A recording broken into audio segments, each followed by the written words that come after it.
Hello, students. Welcome back to our channel Gyan Manji Online Education. I hope you all are fine and safe at your home. So, students, in our last lecture, we had completed our 2 pages of our third unit, and in the third unit, we have two stories, and we had started the first one. So, here you can see his first flight.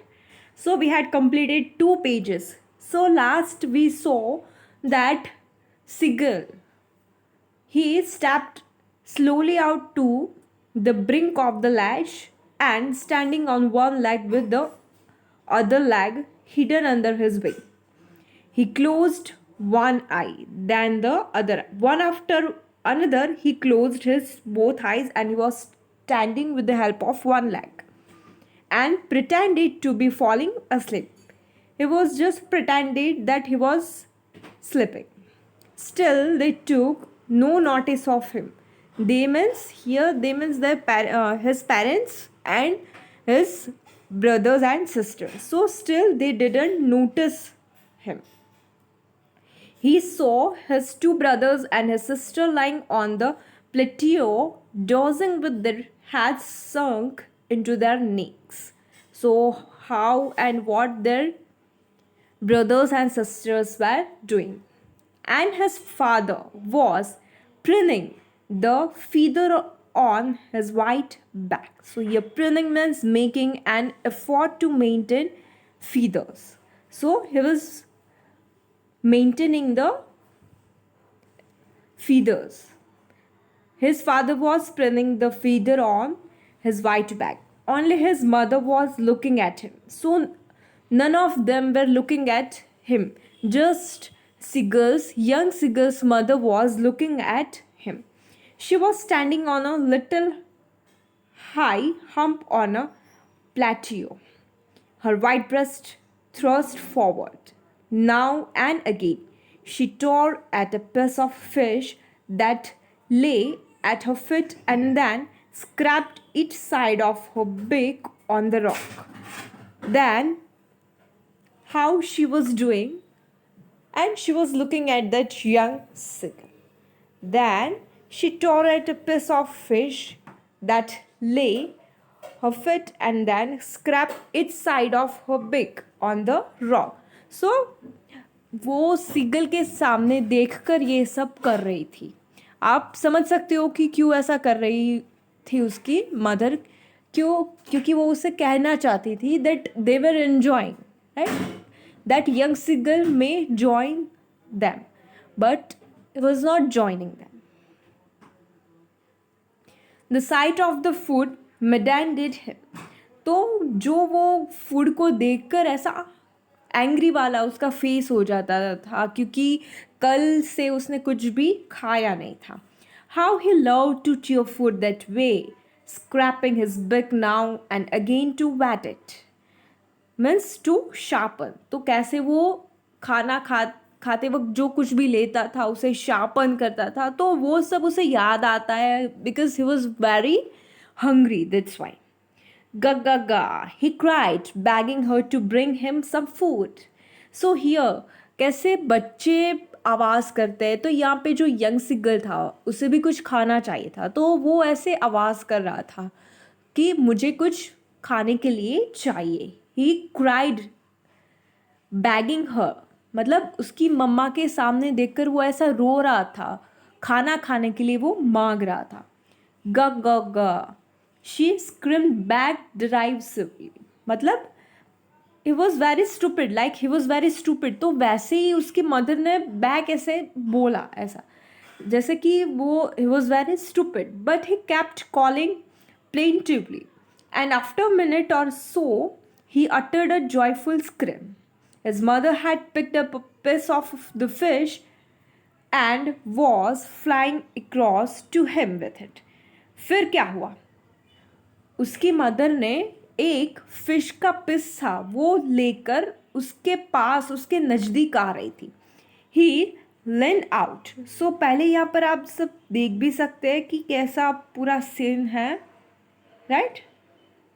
Eagerly tapping the rock with his foot, trying to get nearer to her as she flew across.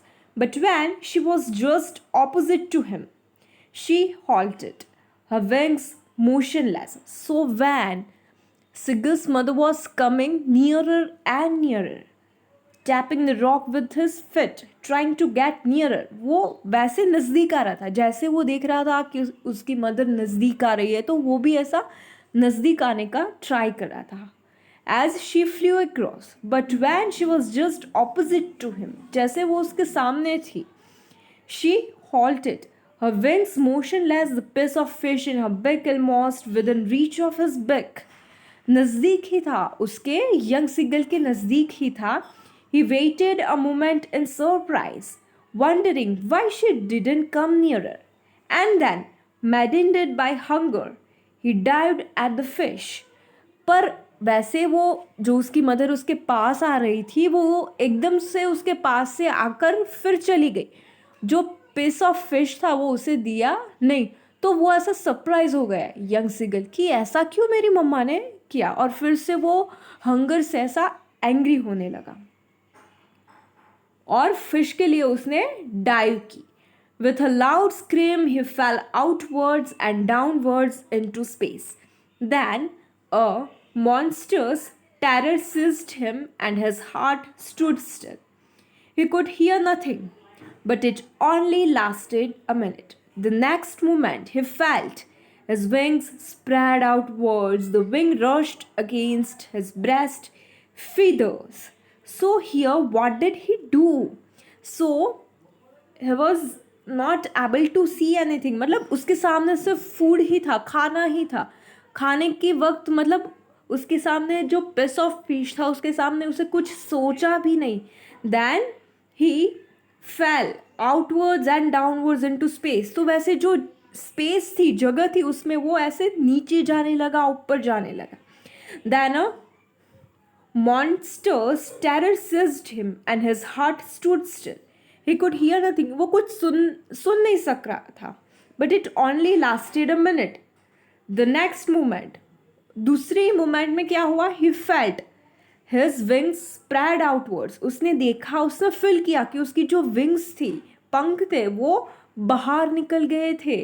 The wing rushed against his breast feathers, then under his stomach and against his wings. तो कैसे वो उड़ने की try कर रहा था और वैसे वो कैसा उड़ रहा था, क्या हो रहा था, कैसा उसकी जो फिजिकल मूवमेंट क्या थी, वो वहाँ यहाँ पे डिस्क्राइब किया है। He could feel the tips of his wings cutting through the air. तो उसने फील किया, He could feel the tips of his wings, जो उसकी विंग्स थी वो एयर को कैसे कट कर रही थी। जैसे उड़ते हैं तो वो एयर को जैसे कट करते हैं, मतलब ऐसे कट वैसा कट वाला नहीं, पर कैसे विंग्स यहाँ से वहाँ होती है, तो उसने भी ये फील किया एयर को कट करते ही वो उड़ सकता था। And that was doing, was not falling headlong now. He was soaring gradually downwards and outwards. He was no longer afraid. He just felt a bit dizzy. So, उसने क्या feel किया?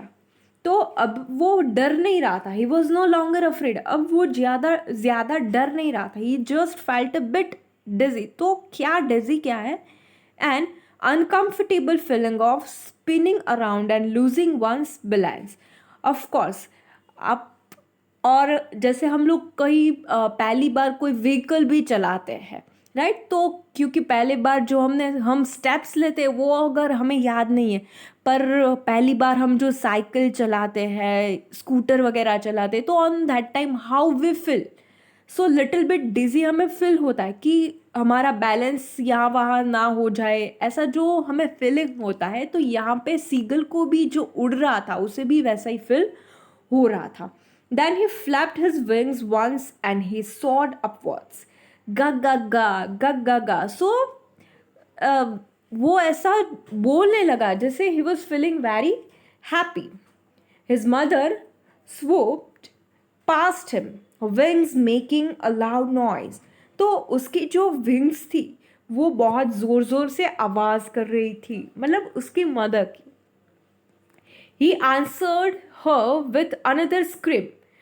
अगर फिर से वो जोर जोर से चिल्ला कर उसे जवाब दे रहा था. Then his father flew over him screaming. He saw his two brothers and his sister flying around him, curveting and banking and soaring and diving. तो कैसे उसके मदर और फादर हैप्पी हुए और कैसे उसके ब्रदर्स और सिस्टर जो थी उसके साथ उड़ रहे थे, क्या कर रहे थे वो, cavorting and banking and soaring and diving, ये सब वो पानी में कैसे कर रहे थे वो यहाँ पे डिस्क्राइब किया गया है. Then he completely forgot that he had not always been able to fly and commanded himself to dive and soar and curve, shrinking shrilly. So here, then he completely forgot. तो यहाँ पे वो पूरा भूल ही गया है कि पहले वो उड़ नहीं सकता था. It was his first flight. He just forgot. He just felt that it was his natural and always being things. He was near the sea now, flying straight over it, facing straight out over the ocean. He saw a vast green sea beneath him, with little ridges moving over it, and he turned his beak sideways and cawed amusedly. तो यहाँ पे जो वो ऊपर रहता तो वहाँ पे उसका जो सिन था उससे ऑब्वियसली अलग ही होता है. नीचे से वो जब फ्लाई करके नीचे आ रहा था तो जो पूरा सी का एटमॉस्फियर कैसा था, बहुत ही अच्छा था. तो यहाँ पे वो डिस्क्राइब किया गया है जैसे वो अब सी के नज़दीक था, flying straight over it, facing straight out over the ocean. तो वहाँ पे स्ट्रेट वो जा रहा था. He saw vast green sea beneath it, उसके नज़दीक वो पूरा बहुत ही बड़ा ग्रीन सी देख सकता था, with little rids moving over it, and he turned his beak sideways and cawed amusedly. His parents and his brothers and sisters had landed on this green flooring ahead of him. तो उसके आसपास उसके parents और उसके brothers sisters आ गए. They were beckoning to him, calling shrilly. He dropped his legs to stand on the green sea. अब वो कैसे लैंड कर रहा था तो उसके लिए उसके जो लेग्स थे वो नीचे आने लगे थे, नीचे वो कर रहा था. His legs sank into it. He screamed with fright and attempted to rise again, flapping his wings. तो कैसे वो नीचे आ रहा था और ज़मीन पर पैर रखते हुए वो कैसा फील कर रहा था. But he was tired and weak with hunger, क्योंकि कल रात से उसने कुछ भी खाया नहीं था, इसलिए was feeling very tired and weak just because of hungriness. And he could not rise, खड़ा भी नहीं हो सकता था, आके वो ऐसा पूरा गिर गया वैसा हुआ क्योंकि वो बहुत ही हंग्री था. He could not rise, exhausted by the strange exercise. क्योंकि उसके पहले उसने कभी भी ये एक्सरसाइज मतलब ऊपर से नीचे जो आया, it's a kind of exercise for him. तो वो पहली बार थी और इतने घंटे से उसने कुछ भी खाया नहीं था. So just because of it he was very weak and he was very tired. And with the help of this strange exercise, of course, he was tired. His feet sank into the green sea. उसके feet कहाँ पे आ गया? Green sea में. And then his belly touched it. फिर उसका जो belly था, जो पेट था, तो वो भी वहाँ पे टच हो गया. And he sank no further. He was floating on it, and around him, his family was screaming, praising him, and their beaks were offering him scraps of dogfish. He had made his first flight. So ये सब उसने जो कुछ भी किया था कि उससे दूर रहकर उसे ऐसा उसके सामने चिल्लाना, उसके फादर गुस्सा करना, वो क्यों था? क्योंकि वो ट्राई करे उड़ने के लिए, इसीलिए. और जब उसने अच्छी तरह से उसका फर्स्ट फ्लाइट लैंड किया तब सारे लोगों ने, मतलब उसके पेरेंट्स ने, उसके ब्रदर्स और सिस्टर्स ने उसकी बहुत तारीफ़ भी की और बहुत बढ़िया बहुत बढ़िया कहा कि बहुत अच्छा किया, ऐसा हुआ, अच्छा हुआ। और उससे क्या ऑफर किया? And there pigs were offering him scraps of dog fish. तो खाने के लिए उसने उसे ऐसा सब कुछ अच्छा अच्छा ऑफर किया, जो लोग वो खाते हैं वो। He had made his first flight. तो इस तरह से ये यंग सिगल ने अपना फर्स्ट फ्लाइट किया। ओके स्टूडेंट्स, तो यहाँ पे हमारा ये first chapter, first story complete होती है। तो ये पूरी स्टोरी में सिग्गल की बात की गई है कि कैसे वो पहले अफ्रेड था, उसके छोटे जो भाई बहन थे वो भी उड़ने लगे थे पर वो नहीं उड़ सकता था। फिर उसके मदर फादर्स ने क्या प्लान बनाया कि कैसे वो अपने सन को ऐसा इंस्पायर कर सकते। तो हमें भी ऐसा पता है कि हमारे मदर फादर्स जो है वो हमारे लाइफ में हमारे लिए इंस्पिरेशन है, राइट। तो यहाँ पे for seagull also his mother father, his parents were inspiration for, and that's why only he made his first flight. So with this, over this first chapter is completed, students. So in your homework you have to write down the remaining new words and remaining question answers, second, third, fourth and fifth in your notebook. Okay, so you have to write down new words in your fair book and this question answers in your notebook. Okay students, so with this we are going to end up our today's lecture, and if you find any difficulty regarding this, you are free to ask me. Thank you. Thank you, my dear all students, and have a nice day.